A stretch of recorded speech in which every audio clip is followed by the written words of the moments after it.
Кино, кино, кино. Кино – это искусство. К большому сожалению, кино сейчас все чаще и чаще воспринимается как развлечение.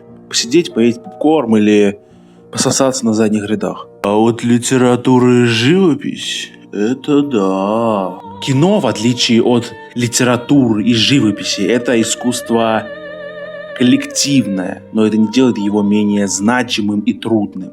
Как говорил Тарковский, каждое, так сказать, искусство имеет свою специфику. Что это означает? Это означает какое-то содержание, смысл которого не похож на смысл других видов искусства и суть других видов искусства. Тогда бы не было смысла существования этих видов искусств. Они бы слились тогда, что ли. кино дает за 1,5 часа просмотра опыт длиною порой в жизнь. И именно это ценно.